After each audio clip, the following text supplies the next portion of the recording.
Hello students, आपका मेरे channel Hindi teacher में स्वागत है। आज हम इस वीडियो में करेंगे यह सबसे कठिन समय नहीं, कविता के प्रश्न उत्तर। तो चलिए शुरू करते हैं। पहला प्रश्न है, यह कठिन समय नहीं, यह बताने के लिए कविता में कौन कौन से तर्क प्रस्तुत किए गए हैं, स्पष्ट कीजिए। कौन कौन से तर्क यानी कि उदाहरण, कौन कौन से उदाहरण दिए गए हैं। इसका उत्तर है, यह कठिन समय नहीं है, यह बताने के लिए कवित्री ने निम्नलिखित तर्क दिए हैं। नंबर 1, अभी भी चिड़िया चोंच में तिनका दबाए उड़ने को तैयार है, क्योंकि वह नीड़ का निर्माण करना चाहती है। उससे अगला पॉइंट है, एक हाथ झड़ती हुई पत्ती को सहारा देने के लिए बैठा है। इस पंक्ति का क्या तात्पर्य है? इस पंक्ति का तात्पर्य है कि पेड़ से टूटकर गिरती हुई पत्ती को गिरने से पूर्व कोई सहारा दे देता है। ठीक वैसे ही यदि हम अपने लक्ष्य तक पहुंचने में असफल हो रहे हैं तो कोई ना कोई हमारा हौसला अवश्य बढ़ाएगा। तो हमें जीवन में सकारात्मक दृष्टिकोण बनाए रखना चाहिए। तीसरा पॉइंट है, अभी भी एक रेलगाड़ी गंतव्य क्या होता है? जो पहुंचने का स्थान होता है, एक तरह से मंजिल बोल सकते हैं, लेकिन जो पहुंचने का स्थान होता है उसको गंतव्य बोलते हैं। अभी भी एक रेलगाड़ी गंतव्य अर्थात पहुंचने वाले स्थान तक जाती है। चौथा पॉइंट है, नानी की कथा का आखिरी हिस्सा बाकी है। इसका क्या तात्पर्य है? नानी की कथा का आखिरी हिस्सा बाकी है। इस पंक्ति का तात्पर्य है कि समाज में ज्ञान और आशा का संचार हमेशा होता रहा है। बूढ़ी नानी का पात्र जो है वो ज्ञान और अनुभवों का प्रतीक है, क्योंकि जो बड़े लोग होते हैं, अपने बुजुर्ग होते हैं, उन्होंने कितना लाइफ का टाइम जिया होता है, उनको पता है कि कैसे कैसे लाइफ में कैसे कैसे पड़ाव आते हैं। ठीक है जी।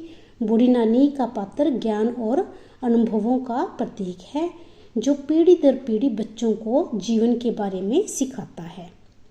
अगला पॉइंट है पॉइंट नंबर 5, अभी भी एक बस अंतरिक्ष के पार की दुनिया से बचे हुए लोगों की खबर लाएगी।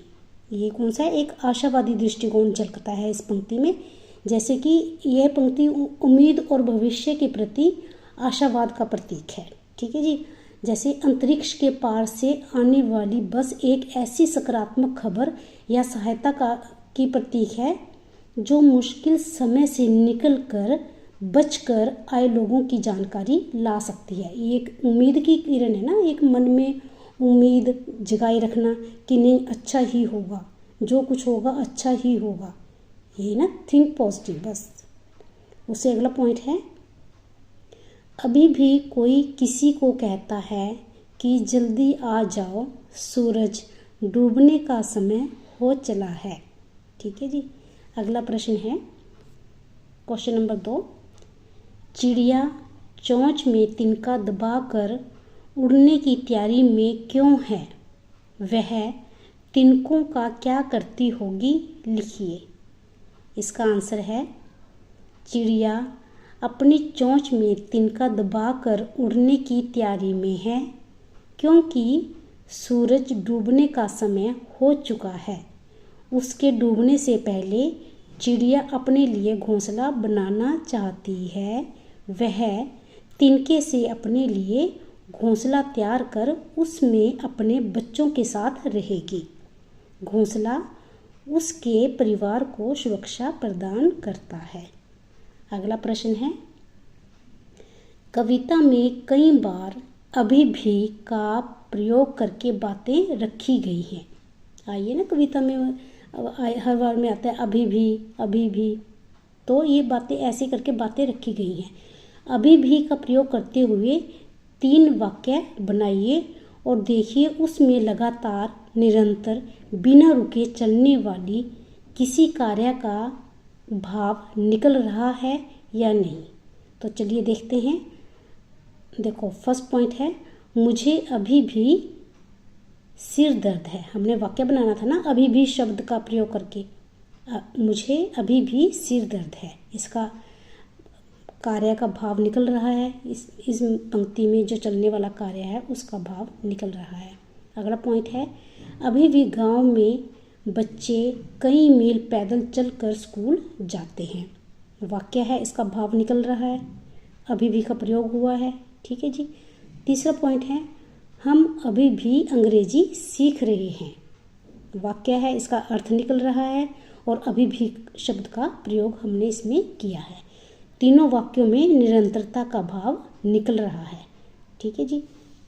प्रश्न नंबर 4 है, नहीं और अभी भी को एक साथ प्रयोग करके 3 वाक्य लिखिए और देखिए नहीं अभी भी के पीछे कौन कौन से भाव छिपे हो सकते हैं।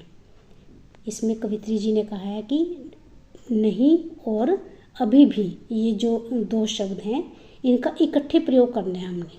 ठीक है जी। चलो शुरू करते हैं।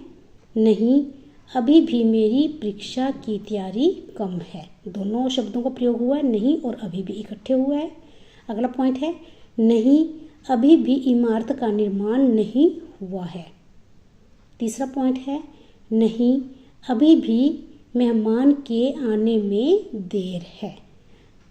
तो देखिए अभी भी निरंतर चलने वाली प्रक्रिया का बोध कराता है तथा नहीं से कार्य के न होने का पता चलता है। अभी भी शब्द से हमें क्या पता, नहीं अभी भी ये हो रहा है, अभी भी ये चलेगा, तो निरंतर चलने वाली प्रक्रिया का बोध होता है, कंटिन्यू चलने वाली प्रक्रिया है कोई। ठीक है जी। और नहीं से क्या होता है कि नहीं से कार्य के न होने का पता चलता है। अगला प्रश्न है प्रश्न नंबर 5, आप जब भी घर से स्कूल जाते हैं कोई आपकी प्रतीक्षा कर रहा होता है। सूरज डूबने का समय भी आपको खेल के मैदान से घर लौट चलने की सूचना देता है। जब बच्चे ग्राउंड में बाहर खेल रहे होते हैं तब वहाँ उनको कोई कहने वाला नहीं होता, लेकिन उनके अपने आप ही दिमाग में ये आता है कि दिन ढलने लगा है, अब घर चलना चाहिए, कि घर में कोई आपकी प्रतीक्षा कर रहा है। और मन में ख्याल आता है घर में मदर है, माँ है, भाई बहन है, पापा है, मन में ख्याल आता है कि वो हमारी प्रतीक्षा कर रहे होंगे। प्रतीक्षा करने वाले व्यक्ति के विषय में आप क्या सोचते हैं, अपने विचार में लिखिए। अब आप उसके बारे में क्या सोचते हो ये आप अपने विचारों में लिख सकते हैं। तो चलिए हम शुरू करते हैं। प्रतीक्षा करने वाले व्यक्ति हमारे प्रियजन ही हो सकते हैं। ठीक है जी। जो हमारे घर में रहते हैं, जो हमें प्यार करते हैं, हमारी केयर करते हैं, वो ही प्रतीक्षा करते हैं हमारी। मेरे तो दिन की शुरुआत और अंत माँ के प्यार से ही होती है। सुबह में प्यार से माथा चूम कर जगाने से माँ का प्यार, नाश्ते में बनी पसंद की चीज़ों में माँ का प्यार, भले बुरे की डांट में माँ का प्यार, सूरज डूबने के साथ खेल के मैदान से घर लौट चलने की सूचना देता माँ का प्यार, तथा जीने का सलीका सिखाता माँ का प्यार। ठीक है जी। ये अपने विचार थे जो इसमें प्रस्तुत किए हैं। आप भी अपने तरीके से लिख सकते हो। आप जिसको प्यार करते हो, कोई बड़ी बहन है, बड़ा भाई है, आपके पिताजी हैं, दादाजी हैं, दादी जी हैं, किसी को भी आप लेके अपने ये विचार इस आंसर में व्यक्त कर सकते हैं। यहीं पर इस कविता के प्रश्न उत्तर समाप्त होते हैं। मिलते हैं अगले वीडियो में अगले अध्याय के साथ। तब तक के लिए जय हिंद, धन्यवाद।